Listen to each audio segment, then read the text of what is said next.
When I was little, our life was not luxurious, but it was happy. We grew up in an old but cozy house somewhere in Wisconsin. My mom made the best pies in the world, and my dad worked in a shop, repairing cars and teaching me how to hold a wrench. I was the oldest of 4 children. My brother Thomas always got the best toys because he was my mom's favorite. My sisters, Linda and Beth, seemed sweet and innocent, but they'd convince their parents of anything. And me. I was always the one who gave in. When I turned 18, I dropped out of college to help my dad in the workshop. And he got sick, and I knew that if I didn't take over the business, the family would be left without money. Thomas entered a prestigious university. His education cost a lot, but we all worked to pay for his expensive education. Linda dreamed of owning her own business. My mom made me give her money because the family supports each other. Beth married a lawyer and moved to New York, where she bathed in luxury. And me, I worked, from dawn to dusk, and I believed that if I was a good brother and son, my sacrifices would not be in vain. 20 years later, the workshop became a profitable business. I worked 7 days a week, expanded the business, hired people. And Thomas, Linda, he never came back to help. Linda opened a beauty salon and didn't even mention that I had once financed her startup. Beth came only at Christmas, always in expensive dresses, with gifts that looked like they had been picked out by her assistant. But I wasn't offended. On the contrary, I was happy that they were all successful. I continued to work, supporting my family in everything. And then my mom got sick. She was diagnosed with a terrible disease, and I immediately offered to pay for her treatment. My brother and sisters agreed that it was a shared responsibility, but in the end, all the costs fell on me.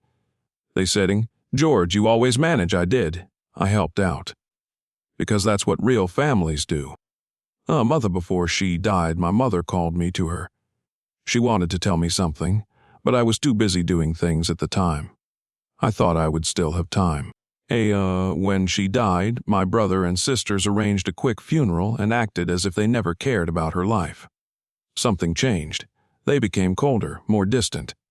But I didn't notice it. I still thought I had a family. I still believed in them. I didn't even realize that they had already started a game in which I was superfluous. My mother's death was a blow, but an even bigger blow was ahead of me. A few weeks after the funeral, Thomas, Linda, and Beth suddenly decided that we needed to meet. We gathered at my parents' old house, the same house where we grew up. I walked into the living room, and they were already sitting there, as if they were deciding something without me. "George, we need to talk," Thomas began. I noticed Linda's eyes were down, and Beth was nervously twirling her ring on her finger. "About what?" I asked, although I already had a bad feeling growing inside me. Thomas took a deep breath and said, "We're thinking of selling the house." I looked at them. "I'm sorry, what? Sell it?" Linda repeated, as if I were deaf. "It's a big property, and it costs a lot of money to maintain. And we all need money. And we all." "Yes," Beth answered. "We're family?" I looked at them and realized they had already made up their minds. They pulled out some papers and said that Mom had signed over all the property rights to them before she died. "It's all fair," Thomas said, handing me the papers. But I couldn't believe it. Honestly, how is that possible? I took care of my mom. I paid for her treatment. "It doesn't matter," Linda replied dryly. And then they said the most important thing. I no longer had any rights to this house. I no longer had rights to anything. I was just crossed out. Thomas shrugged. "Look, George, it's a business. The house is too expensive, and everyone needs money.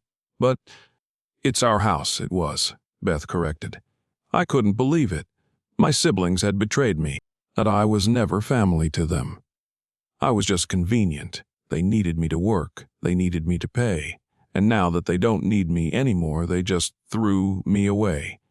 They thought I would give up, that I would just go along with it. But I found something that changed everything. After the meeting, I returned to my room. My head was splitting with thoughts. How did it happen? Had my mom really changed the documents in favor of Thomas, Linda, and Beth? Oh, I turned over in my mind the last months of her life. She had always trusted me. And then I remembered. 2 weeks before she died, she looked worried. "George," she said one evening, "if anything happens to me, you'll remember it's already been decided." "What do you mean, Mom?"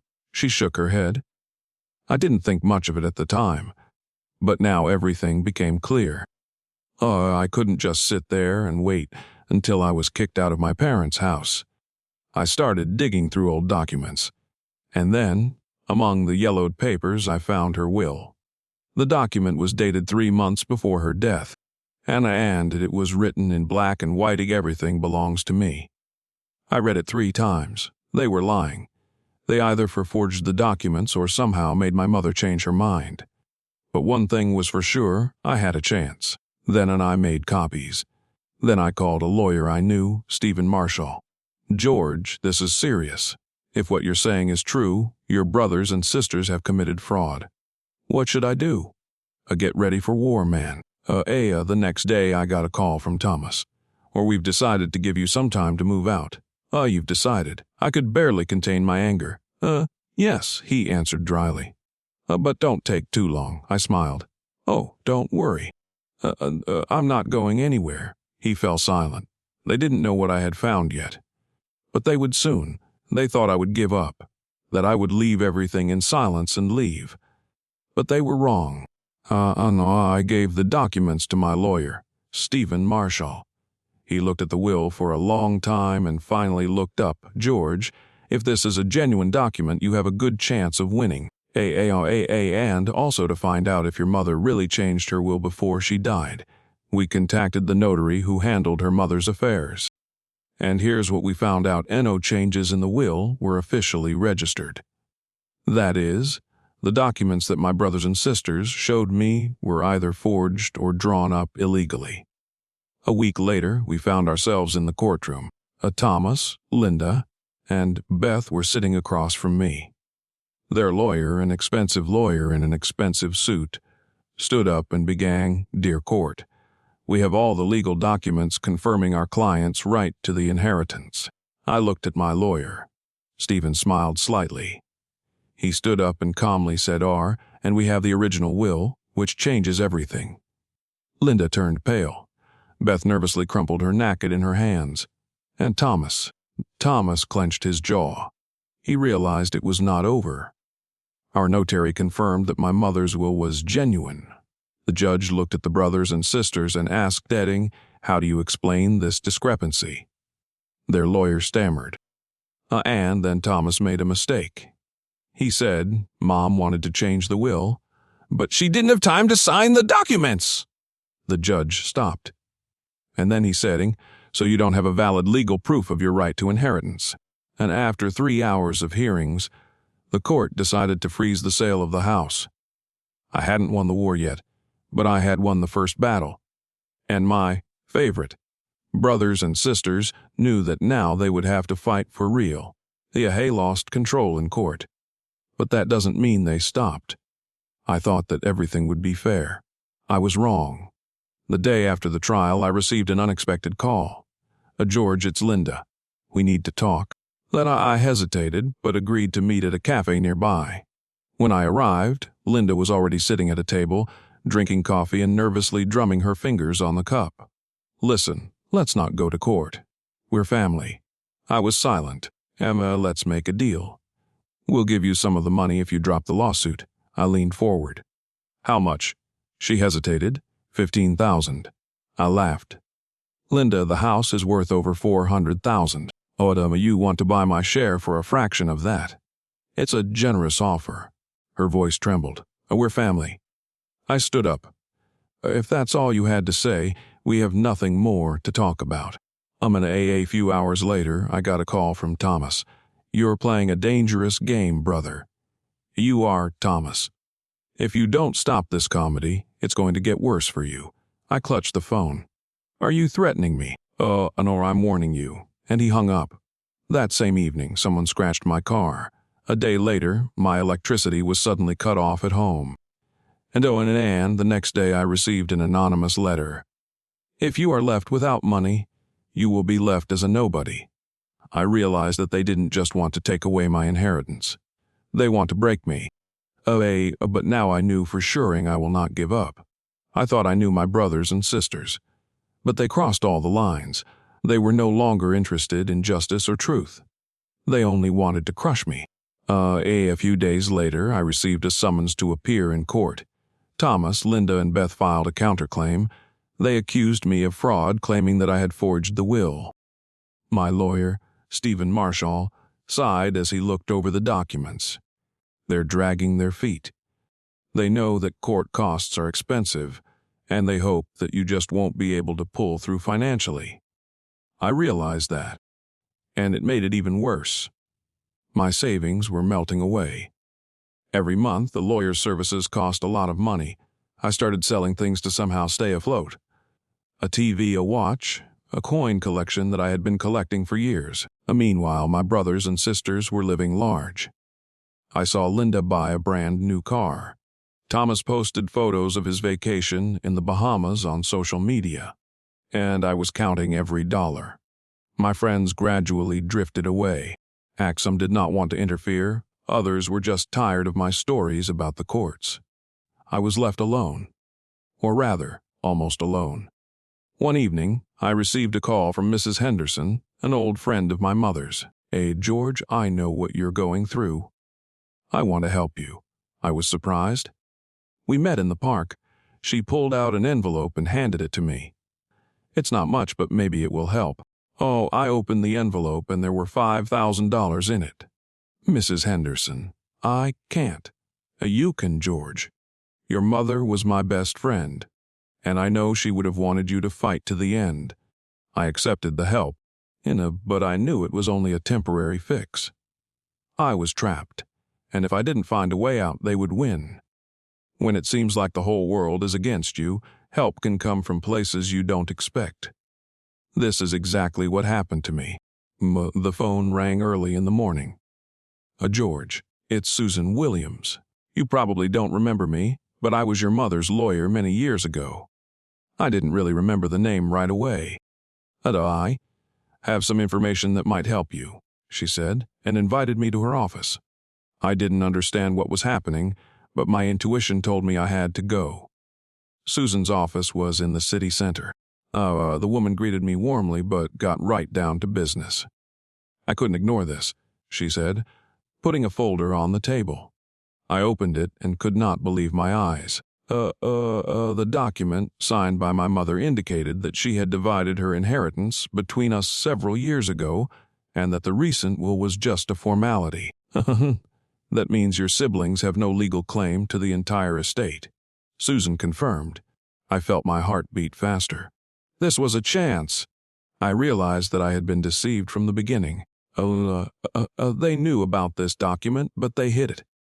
Thomas, Linda, and Beth had been playing dirty, hoping I would give up before the truth came out. But now everything has changed. Susan offered to take control of the case for free. Hate injustice, she said, and I want the truth to prevail. For the first time in a long time, I felt like I was not alone. I left her office with new hope. My brothers and sisters had no idea what was coming. They thought I was already broken. But I was just starting the fight. When the truth is revealed, the main question is what to do with it. I could pay my brothers and sisters back in the same coin, but would that really bring me relief? The next day, I made an appointment to meet Thomas, Linda, and Beth at the house they wanted to take from me. They came confident, convinced that I would give in. But this time it was different. Let's cut the theater, Thomas said, sitting down on the couch in frustration. I threw the copies of the documents I had found at Susan's on the table. Linda turned pale. Where did you get this? His voice broke into a shout. It doesn't matter, I replied coldly. Beth nervously twiddled her thumbs. We can work it out, George, she began in a gentle tone. Work it out. I laughed bitterly. You tried to rob me? Their faces changed. They no longer saw me as a victim. Now they saw me as a problem. I could have easily gone to court and left them with nothing. I could make their lives a living hell. The thought was pleasant. But something in me was uneasy. Maybe I just wanted them to plead guilty. Suddenly Beth lowered her head. "It was Thomas's idea," she whispered. Thomas gave her an angry look. "You don't dare?" "Shut up," she said sharply. We did a terrible thing, and I was surprised. I didn't expect any of them to admit it. I took a deep breath. "Here's what's going to happen," I said. "I'm not giving you this house. But I'm not going to drag you through the courts either." Thomas threw the documents away in anger. Linda remained silent, as if she was still trying to understand what was happening. "But remember," I added, "you lost more than money. You lost me." I stood up and left them sitting in silence. Was this a victory? Was forgiveness the right decision? Time will tell. I thought this war was over. I gave them a chance to leave without punishment, to keep at least some dignity. But as it turned out, greed has no limits, and they decided to strike back. The next morning I got a call from the bank. "Mr. George," said a man's voice, "we need to see you." "What's up?" You need to come in right away. It's about your account." Something was wrong. I quickly packed up and drove to the bank. I was seated in a small office. The bank manager handed me a folder. "Last week someone took out a loan in your name." I opened the documents and felt my heart beat faster. The signature. My signature, but I didn't do it. "How is this possible?" I asked, trying to control myself. The manager looked at me sympathetically. "Do you have relatives who had access to your documents?" I felt my fists clenching. Of course I did. Thomas. It was a perfect plan. They couldn't take my house away from me fairly, so they decided to drown me in debt. If I couldn't pay the loan, the bank would take the property. And Thomas would buy it for nothing. It wasn't just a hit. It was a war. "This is a fake," I said, throwing the documents on the table. The lawyer looked at the papers and sighed. "The signature looks genuine." "But it's not me." "We'll have to fight it in court." Court, again. I remembered what my father had said. Family is the people who will never betray you. If he knew what his children had become. I couldn't let it go. I was no longer the weak man they saw me as. It was time to act. They thought I had broken down, that I would just disappear, surrendering to their manipulations. But they did not know the main thing.